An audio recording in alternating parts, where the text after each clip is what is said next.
Hello, and it's it's really good to be back here again this evening for another evening live stream session of Behind the Piano. That's where I play some piano and I get to find out what my guests and friends have been up to during the day and what they'd like to share with me. Essentially, we're looking to sort of share stories, inspirations, images, and just really come together tonight to share what's been going on during the day. So I'm looking forward very much to sort of chatting to them and saying hi. As always, we've got Peter John Cooper who's joined us. Peter, how are you doing? How's your day been? Well, I've been sort of normal. Very normal. Well, one fits into a groove these days, and you're kind of here. We are. Is it 2 weeks now? We've been locked down, or a week, and you kind of. But I'm not alone because I have my 3 fish, my shrimp, and my 2 lobsters. So I've got plenty of people to talk to, I'm not being alone at all. Well, you've always got us, Peter. That was why we set up Behind the Piano. Hopefully yes. We'll keep you going. Yeah. But I have to say, you're looking very dapper this evening. Yeah. I was saying to the other guys in the green room that I think it behoves us to maintain standards. If civilization is indeed crumbling around us, there has to be some point at which you try and keep standards up and try and show people what it's like to be altogether human and part of the world. Yeah, absolutely. Which is really important because we were talking about if the end of the world does come, what's gonna happen. And we're going to be in this green room together. To be honest, I'll be here behind the piano, sailing off into whatever sunset it is, and molten lava maybe if the world ends, and you'll be there with your green screen behind you, looking dapper and going at it. I shall definitely be videoing it. I think that will be my last one great thing. I mean, it's what an opportunity to video the end of the world without having to use CGI or anything like that. It's something we can all look forward to. It's true. No, maybe that was the wrong thing. Sometimes I just say things. I'm not at all looking forward to the end of the world. I would like the world to go on for quite a lot longer, and I think I'm all for doing everything we can to maintain the world. In terms, we've got the important things like climate change, and the environmental concerns are still there. We still have to be concerned about the health and welfare of the world, as well as looking after our own health and welfare. I mean, the nice thing about the world is generally when we talk about the end of the world, we're talking about the end of humanity. And the world itself will be quite unaffected by that. It might even benefit from it, to be honest. Well, but I solemnly do believe that we as, mankind, humankind, we are part of the world, and we have to participate in it, and we have to do our best to maintain it as best we can. Absolutely, I fully agree. Sorry, this is all getting a bit solemn tonight, isn't it? Well, it's okay, Peter. It's a Monday. It's the Monday blues. It's what happens. It's the jacket. As soon as you put the dapper jacket on, you go really solemn and very. I've suddenly become headmaster. I've you people at the back. Are you separated by 2 meters? It's funny how it does does Peter, I encourage can me. also comment as well, because we just had a comment from Claire on Facebook, and she says, Peter, you should really get out more. And then she puts, oh, wait, ...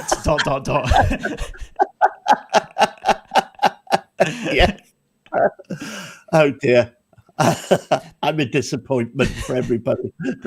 This is one of the things we're trying to do this evening, is sort of get the comments coming in a bit more. This is really good. So what's great about this is that I can reply to you from Claire. So I'm loving this. So Claire, feel free to write whatever you want in the comments, and I'll pass them on to Peter in just a moment.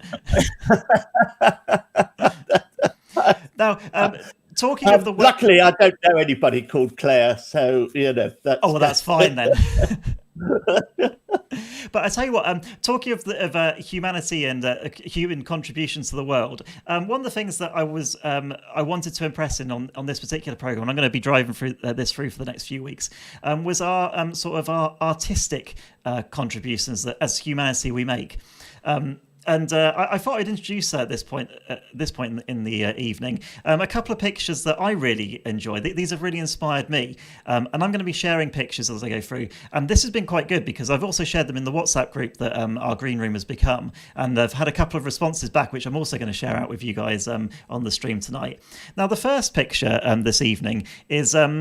it wasn't the one I was going to pick, actually, but the painter Kandinsky is a big influence on me, and I really love his work, and really empathise with how he's made images, because with Kandinsky there's a lot of relationship between music, sound, and the imagery that goes with it. And this is a picture that I found, actually. I hadn't seen it before, but it's a picture that Kandinsky said was his most complicated work.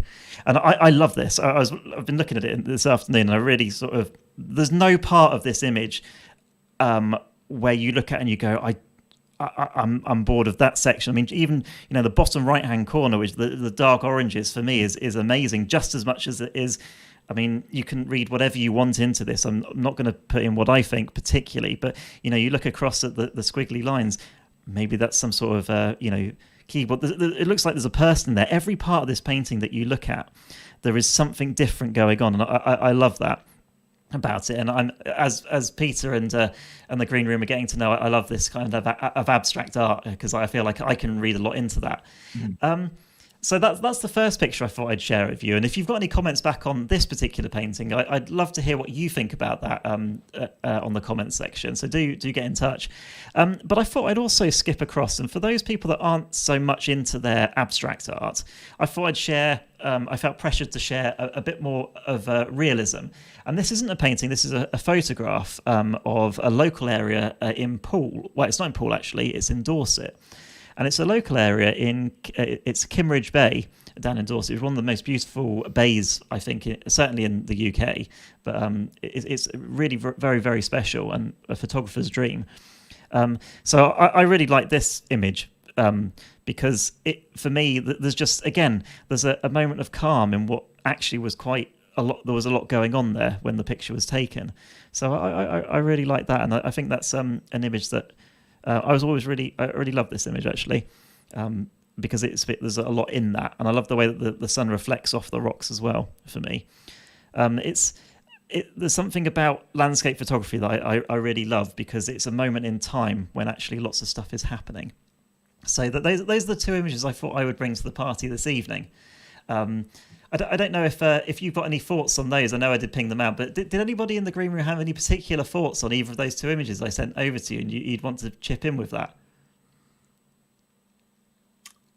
The photograph? Whose image is that? Actually, I should have said I took it. It was the first image. I wanted to share it last week, but I actually took it. That was the first landscape picture I ever did on the camera. No, it's just interesting because I once had a job. No, it wasn't a job. It was a sort of helping somebody out. Photographer in Swanage called Mark Bauer, who is very dedicated photographer.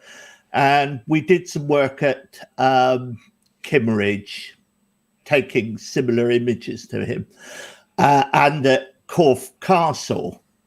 And the amount of time he would devote to setting up for just to capture an image. And I mean, the Corfe Castle, there's a very famous image that a lot of people capture, which is mist swirling round Corfe Castle at dawn. He said he'd done that image, and it involved getting up in the middle of the night, trekking up to the top of the hill, and setting up his camera equipment just to get that. And of course, you could do that for 10, 15 days in a row and not get the image. So you kind of, I mean, you look at a picture and it's, as you say, it's a moment, but the effort to get to that moment is out of all proportion of what you see there.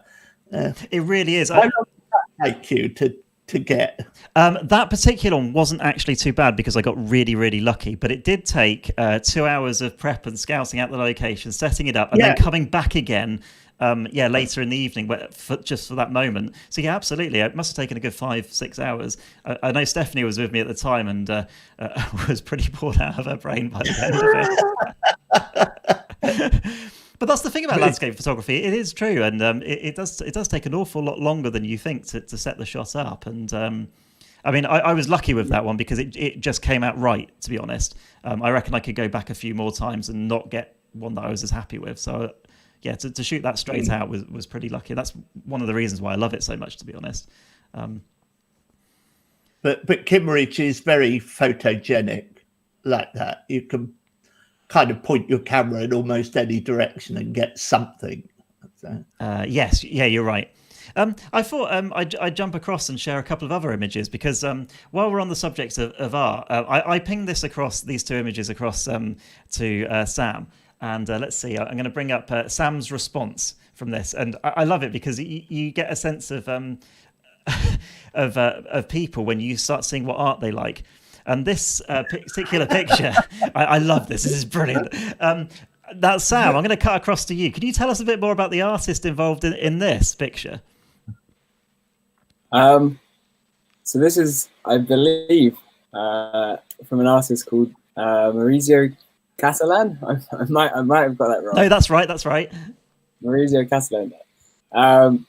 So yeah, I don't know much about him other than he hung a load of horses off the wall, the wrong way round, and he has also done a piece where he cut a hole in the floor and put a waxwork model of his own face sort of coming out of the floor, out of this hole in the floor.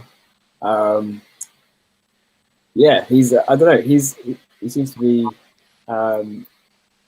taking the mick out of the art world a bit. I think most recently he sold a banana stuck to the wall of an art gallery for a ridiculous amount of money. So yeah, I don't know, his works are fairly amusing, and he seems to be making a killing out of it as well. So I think I can bring up a picture of that banana at the moment. This is I have to say that I love this story. I didn't know his work until you introduced me to him this afternoon.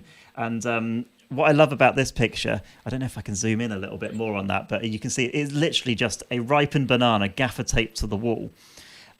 But what's really interesting is when you read the story about this is that another performance artist then came in and stole the banana from the exhibition and ate it. And then normally, if you were to deface somebody's piece of art, that would be, a heinous crime. But in this case, he got away with it because what he did was he said that it was part of the art. And, if Catalan was making art, why shouldn't he then make his own art by eating it? And there's this really good interplay of then artistic sort of visionary that goes around it, which I found very amusing. I think like you did, Sam. Yeah, I think once you're at the level where you're getting paid a ridiculous amount of money to stick a banana on the wall, I don't think you're going to be particularly precious about someone tampering with it. But yeah, that seems to be the current state of the art world, is that you can pretty much get away with anything. Well, let's given just the have right a look, a circumstances. cut across, because I've also got a picture of the second picture that you sent to me, which is by the same artist, and this is a picture of the Pope being hit by a Oh yeah, meteorite. yeah. This one's slightly more skillful, although I presume he didn't make it himself. But yeah, I thought this was very funny.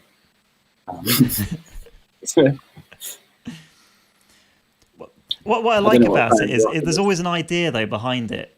It's not done for the sake. It's not particularly done for the sake of it, which I think is probably why other people quite like it as well. I think. I don't know. Yeah, I don't know how big that is. I was trying to work out if it was sort of a little miniature thing that could fit in your hand, or if if it was life size. I'm not sure. Well, there we go. So, that's quite that's a very different take on art. We're talking about sort of maybe more conceptual art on that side of things. But in all of this, I'm going to jump across and say hi to Paul, because Paul actually got in touch, and there's a couple of images here, and I'd like to ask Paul a bit more about these images that you shared, Paul, because the first one actually, I wonder if I can rotate that round. Let's have a look. I should be able to do that. Let's see. I don't know, maybe I can't. You'd think that I'd know how to do this, really, but no. I think Apple have changed the way that they do that. Well, anyway, if you know how to do that, let me know. But this is a picture of this is a border collie, isn't it, Paul? Yeah. So Yeah. how come you shared this with me? Yeah. See, my mother was more or less an artist in a way. He was my dog, and she drawn him sitting in front of outside on the garden. I don't know what she was doing. And all of a sudden, and I saw her with a pencil and a paper, and she was just drawing Rex. That's what his name was. And she's always drawing things like that. He's a very friendly dog. He died when he was 12. And I don't know much about him, but my mother was good at doing things like that. That's absolutely amazing. I didn't realise that your mother had painted that. That's a stunning piece. It's very, very lifelike. Pencil, that one is. It's absolutely fantastic. It is a brilliant one. I was surprised when I got it in here, actually, fact, on the wall in here. Oh, wow, okay. So how long did it take her to draw it, do you know? It took her over 3 weeks to do it. Wow. It took her over a month. Because you know what dogs are like, they won't stay still long enough. So what she done, she took a photograph of him sitting like that, and she's drawn it from the actual photograph she done. If you could see it a bit further, it's on the side, but he's sitting on the grass. That's my back garden where he was sitting. Where was it drawn then? Was it where you're living now, or was it in a different house? In Salisbury? I used to in Devizes Road, and he was sitting out by the tree. Oh, that's really lovely. He's a lovely dog. He's very friendly, but he didn't like birds very much. If a bird came down, it frightened the life out of him. Well, you shared with us another image as well, Paul, and I can ask you about this because I'm not entirely sure, although I feel like I should know. So this was the second image that you sent across. Tell me a bit about this picture. That picture is inside the St Thomas's Church in Salisbury. It's a picture of a Doom painting. It's a famous. It was printed. It was done in 1431, and it was they put some white paint. It was painted over. And when they were renovating the church in 1837, they discovered this, and this is the only one left and there's nowhere in the world that's got that picture of the Doom painting. But in last year they renovated it. It's now back to normal again. And if you go online and look up the Doom painting of St Thomas's Church, you see the actual what it's supposed to be representing. is represented Christ and the 12 disciples, telling them the Noah's Ark story more than anything else. And I was given that as a picture I was given by St. Thomas's Church to thank me for all the years I've been with them. Because like you with St. Peter's, I was in the choir there. And they gave me this picture of it. As you can see, it's done about Easter time with the candle. And next time anyone's in Salisbury, I reckon, when it's open that is, I should recommend going to see that. It's a beautiful painting. It's a mural, if you like, coloured in different colours. I don't know who painted it, but St. Thomas's Church was the first church that was built in Salisbury. When they were building the Salisbury Cathedral, they came to this one to do the praying on each day, because many people lost their lives building the cathedral. So they came to this one, and that's when, about the 14th century, they decided to draw something on the picture didn't have crosses, I suppose, so they drew that on it. And it's been there ever since. It's still there now. It really is stunning. I've been and I've seen it. And the colours are so vibrant in that church on that painting, aren't they? They are. Like I said, last year they spent over £14,000, I think it was, renovating that to bring it back to life. So the next time the church is open, I recommend going to see that to what it is now. So it is on that picture. Oh, we'll definitely look forward to going back and seeing that. And on the subject of photography, because we were just talking about art and sharing. I can see David's written in a comment and said, David says he follows it's Martin Dolan's landscape photography of Dorset. Now I don't know Martin Dolan's work, but I'll definitely go and look him up now. That's fantastic. So thank you, David, for sending that in. Do post a link if you like to his website, and we'll go and have a look. Yeah. Like I said, sadly it's closed now, but because of the coronavirus. But once it goes open, I suggest you go to see that.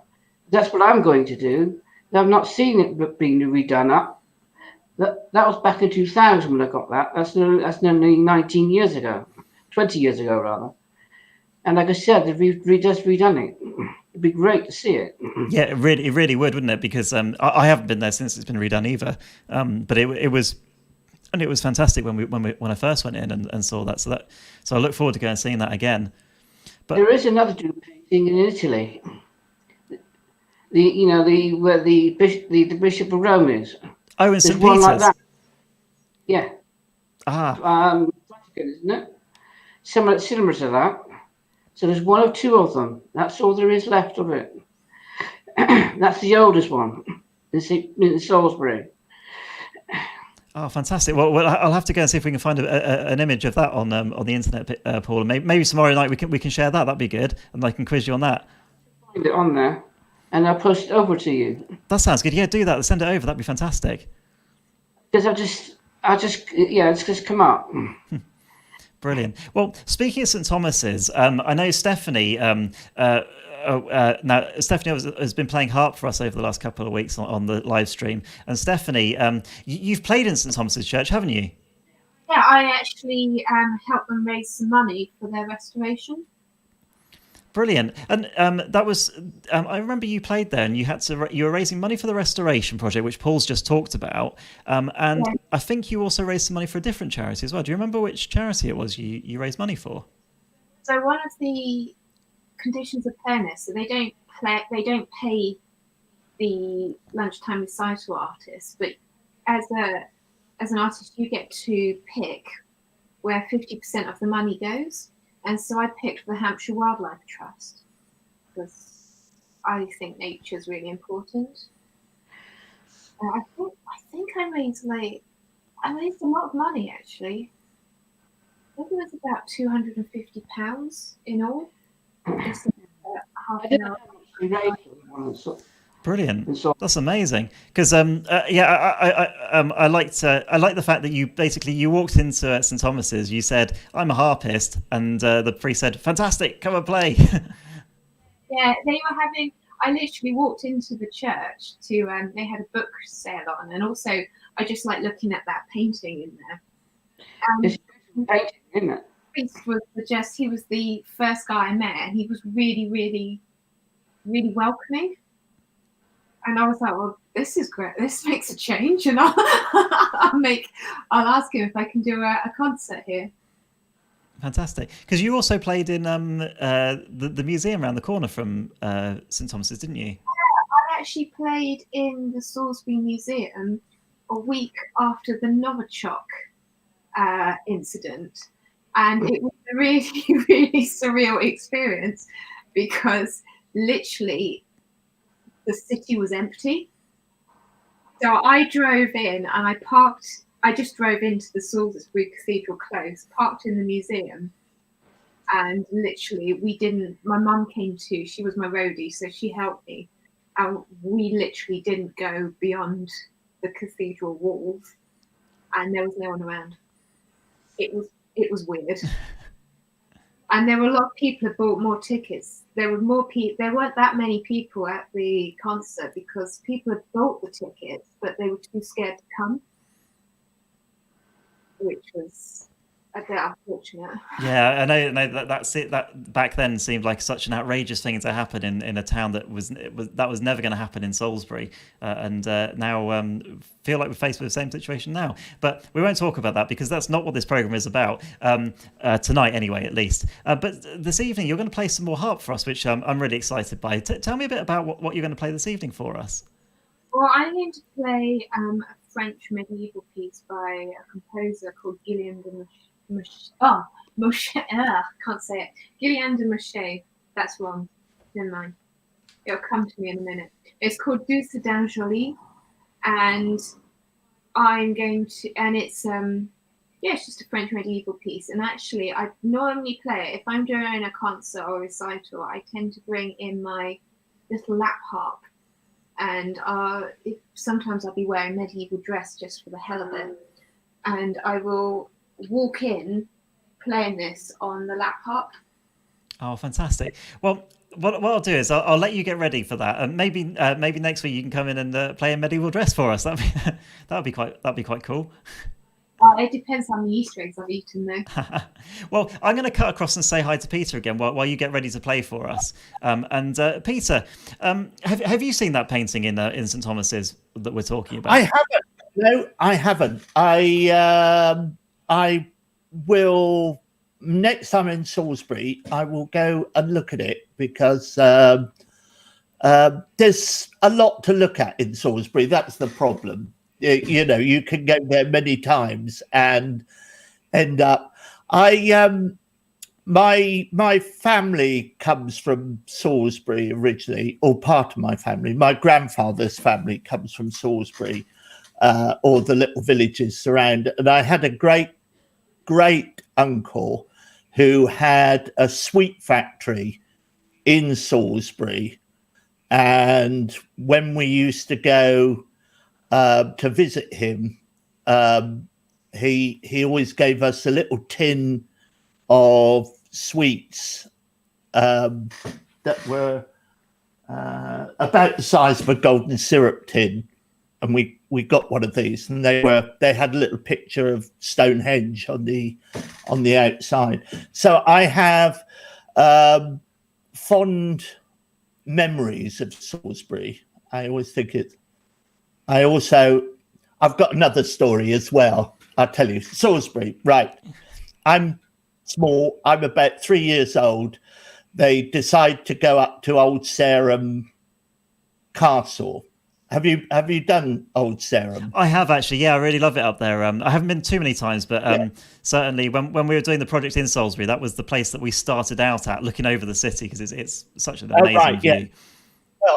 Well, in those days, it's probably a bit more upmarket now, but each room had a little post in it with the name of what the room was, like refectory or guardhouse or whatever, pushed into the grass.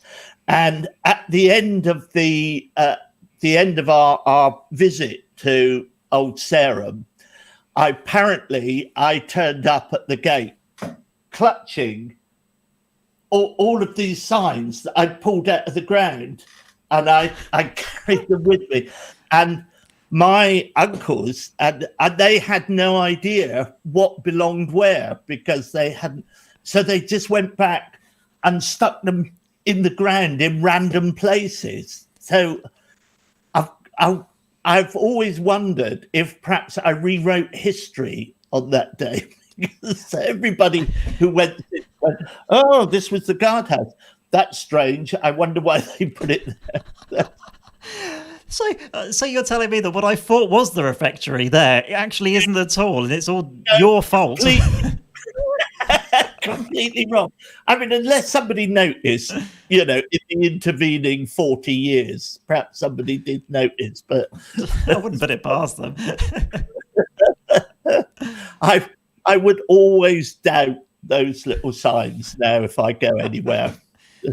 Well, on that insight then, and how Peter rewrote history, I'm going to jump across back to Stephanie, who's going to play some French medieval music for us now. And I'm really looking forward to this because it's always a joy to have Stephanie play the harp for us. So over to you, Stephanie.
Oh, awesome. Thank you very much, Stephanie. That's fantastic.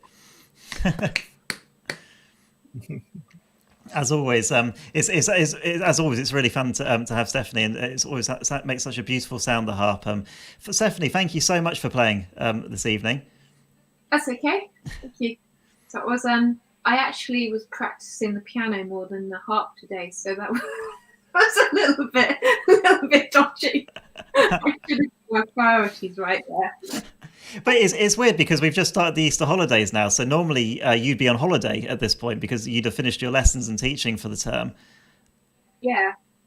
But I've been like making up lessons today for people who couldn't get their internet to work on one day, and I just was like, you know what, it's not your fault, and it's all such a weird time. I just make up the lessons. So.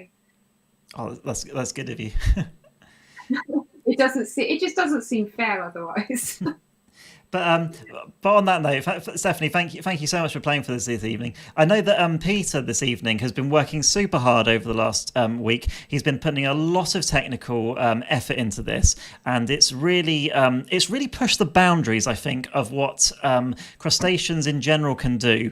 And I think it's only fair to announce that it is once again time for another cracking game of Lobster Ladder. So, Peter, over to you in the Lobster House. Hello, good evening and welcome. And tonight, I will remind you that all the questions are the questions for kids easy peasy ones. So I'm expecting great things from you. So first of all, we need to establish who the teams are. So are you going to be red team, Richard? I think I definitely think I should be red team, and I can see Sam is getting ready in the games room. He's definitely he's really getting into the zone with a pretty cool hat. So I think Sam, he's stepping up to the plate on the yellow team. I'll take yellow. Okay, so red and yellow, and you can pick whoever else you like to answer questions for you. So Right. Red lobsters, are you ready? Yeah. Always. Yellow lobsters, are you ready? Yeah.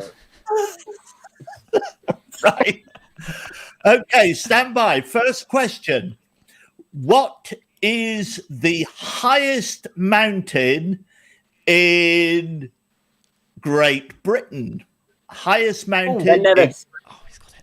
Oh, was that an answer for the yellow team? Ben Nevis. Ben Nevis. Ben Nevis is the correct answer. So off we go. Here is the first lobster move. Oh, I think we need to get the lobster cam there. Look at it go. There it is. Off the line. Right. There we are. The yellow team has moved up one rung. Right. Oh, I've Second suddenly realised how this works, Peter. I'm really sorry. I thought it was going from black to black, but it's not. It's going through the gaps, is it? Well, it's stepping on the rungs. Oh, right, I'm with you. Okay. Sorry, it has taken me all week to realise this. Dear, oh dear. Yeah, okay. Well, never mind. We've got it now. That's the important thing. Right. Second question. What is this is a difficult one, I think. What is the capital of New Zealand? Christ, Oh. Sorry? Christchurch. Not Christchurch. It's something. Oh. I don't think Lisbon. Oh, Lisbon. Lisbon. I'm going to have to time you out on this. No? try Wellington. no. Wellington, where did that come from? yellow. Oh, team. that was Paul. Paul said, yeah, Wellington. Oh, right. You haven't looked that up on Google, have you, Paul? No. Well done, Paul. Wellington. Okay, the yellow lobster moves again. Are you watching this, Richard? You might learn. It is stepping up onto the next rung of the lobster ladder. Yellow had a bit of a down weekend, to be fair. Got beaten a couple of times, but storming back. Yeah. It's like the virtual Grand National, isn't it? Yeah. Did you see that? I think we should I start. thought that Oh, no, I hadn't. No, I didn't see that. Sorry, I didn't realize that was a real thing. No, I missed that. No, it was they had because they couldn't have the Grand National, they had a virtual Grand National, which they the great thing was that nobody got hurt, no horses got hurt, but it was just very exciting. So Maybe we should do start betting on the lobsters now. I mean, we could open it out to the, what are the odds? I mean, that yellow lobster's definitely got better odds than the red lobster, I think. yeah, He's in good shape. we'll see. Here we go. He's got a live form. Which fairy tale character slept? Shrek. He hasn't even said it yet. Sorry. Restrain yourself. Right. Which fairy tale character slept for 100 years? Hey, Sleeping Beauty. That was the red lobster team. Red Grumpy. Lobster. Oh, look. The Red Kraken. Lobster. Oliver Twist. Yeah, it's all right. We've done it now. Oh, it's too close for comfort. Yeah. Snapping at the Yeah, heels there. I have to say, this is the high point of my day. I don't know about the viewers. I mean, presumably they've all turned off by now. But I No, think- lobster stats are through the We're on roof. an all-time high. All right. The Great Barrier Reef is located in which country? Australia. Oh, Red Lobster. quick That- off the draw. I would say that it's actually located in the sea, but I think we'll. Wow, So, who owns that bit of sea? Yeah, how far up do countries go? Like, how far into the air do you have to be before you leave a country? yeah, that's true. Right. Well, we're neck and neck. We'll just ignore that. That sort of hyperlated question. I mean, I think it's 120 meters. That's where you can take the drone to. First one to answer this is gonna get the level. We've never been so neck and neck Oh, here before. we go. This is so.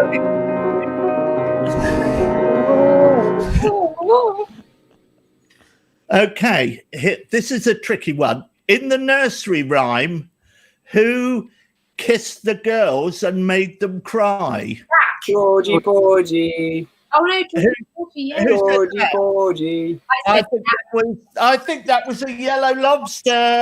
Oh, That was a yellow lobster. Georgie Porgy. It's and it's made it to the winning post. Is that it? brilliant. That's it. Look at the You victory won. dance, the celebrations. They're going wild in wherever Sam is at the moment. I'm in the games room. The games room. Get that victory dance up on the screen. There he is. We ought to have an interview with the winning lobster. So That is a quality hat, Sam, you got there. Where'd you get that from? Oh, this is from Darren Mashala. I think I paid an overpriced price for the price of this. I've got a Very feeling we've been locked down for too long. Well, Peter, did I also spy in the background there? You've got you've not only got a lobster cam, but you've also got a lobster light. Yes, they're properly illuminated. I mean, the whole thing is a major setup. I mean, I can't afford to be disgraced by this. So. Well, brilliant. Well, Peter, thank you so much for Lobster Ladder. It's been once again a privilege and an honour to be part of this game. Yeah, I think it is. Do we have a lobster leaderboard?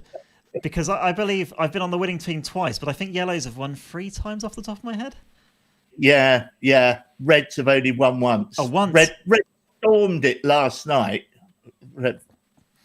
So, but I think I thought we were going to have posh graphics for this. I'm a bit disappointed we haven't yet got a. We must get there. We're definitely going to get some posh graphics in for this. I think you need to get the team on it, Richard. So. Well, talking of posh graphics, David's been on the comments. You'll see on the comment feed that he's put a link to Martin Nolan's Instagram feed. I wonder if we can bring that up actually, so I can have a look, because I'd be quite interested to see what the images are like. I love to go back to landscape photography and jump around a little bit. I don't know if Sam, if you can bring that up and actually, though, if I bring it up on that computer, I won't be able to see. So I can probably have a look on here. So the Instagram for Martin Dolan's photography is Martin Dolan PH. Let's have a look.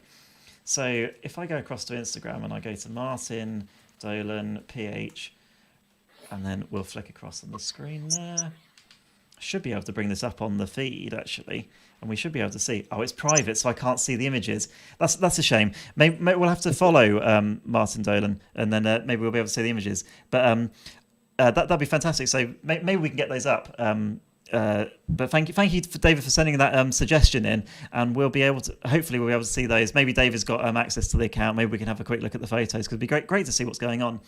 But coming back to some images then, it's almost time to get to the end of the live stream tonight. It's been great fun. We've had Lobster Ladder again. But what I've really enjoyed is the fact that people have been sharing their images across with me, and that's been fantastic, and obviously sparked some debate here. We've obviously kicked something off with that. So we'll be continuing to share images as we go throughout the week leading up to Easter. So thank you very much to Paul, to Sam for showing those images across. If you've got any images that really sort of stand out for you that you'd like to talk about, you don't even have to be on the live stream. Just send us a link maybe to the image, or drop us a comment with the image attached. Maybe why you like the image, and we'll get it up and we'll chat about it, because I'd love to see what you think about images and pictures that might mean something to you and the stories that are within that. But just to end this evening, as we always do, we're going to go back outside again. And there were some drone shots that I took of Poole Harbour late last week, actually. Obviously, we're not allowed outside, so I am doing this from an isolated spot. Well, I'm actually doing it by flying the drone off the balcony, so I'm not going outside, just so you know. But it was good to be able to do this, and I'll play some piano music as we sort of take a moment just to go outside and rediscover what it means to be flying up in the sky. So here is Poole Harbour in the daytime from last week.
So once again, if you've been joining us on the live stream tonight, it's been wonderful to share some thoughts, inspirations, and more stories with you tonight. Really appreciate it, and thank you for your comments on the stream tonight. Like I said, if you've got any stories you'd like to share with us, some images, do get in touch. Do drop us a DM or a comment. It'd be lovely to hear from you, and obviously we'll share those out during the week or as we go on towards Easter. So thank you for being with us tonight. Really appreciated it, and thank you as well to our green room. It's been a real pleasure tonight. We've had some fantastic harp music. We've had Lobster Ladder again, which is always a firm favourite. So thank you very much, guys. A very good evening to you all. We'll see you again tomorrow. Thank you, Peter, Sam, Paul, Stephanie there, and our producer Toby for making all this happen. So thank you very much, guys. Much appreciated. So once again, thank you very much. It's been another great evening from Behind the Piano. Look forward to seeing you again tomorrow night.